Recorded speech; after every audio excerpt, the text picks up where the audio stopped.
My name's Bruce Gray and I make experimental electronic music. And I've recently been involved in a thing called the Electronic Music Open Mic Night. It's a kind of national, even international thing, like an open mic night, but for electronic musicians playing any form of electronic music in any way, shape or form.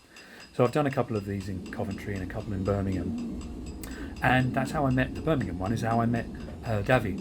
My name is David Alexander. I'm a lecturer at the School of Jewellery and I've been making jewellery for most of my adult life. More recently I've started performing live electronic music. Millie told me about the project to collaborate and I thought, well, I wonder if, we could collaborate because he makes music. So I teach at the School of Jewellery, and most recently I did a performance at the School of Jewellery, and it was really important to me that I in some way used the experience to reflect the work that I do there. So we got talking, Millie talked to him, and the idea came together. So I went along and filmed his performance and listened to that.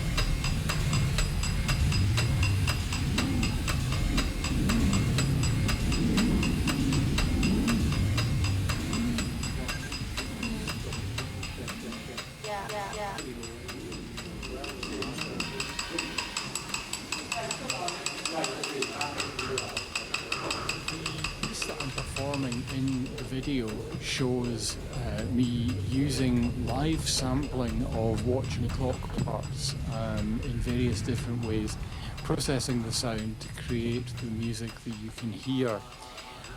It was largely improvised, but it was improvised within a framework that I had drawn out in advance. And in a way, it actually is very, very similar to the way that I work with my jewellery.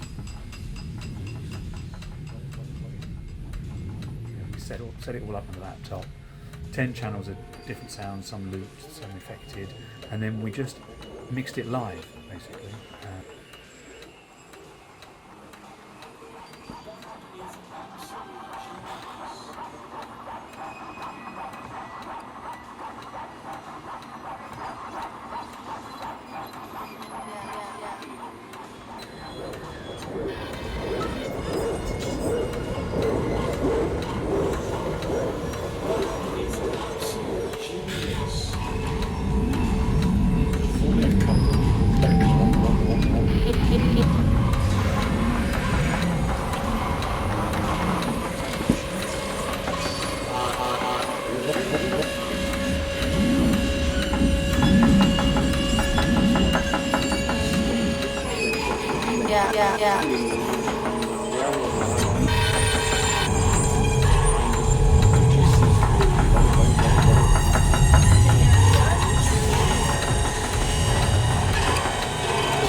To put a soundtrack experimental music thing together that uses David's music, that uses sounds from the School of Jewellery, to make something else.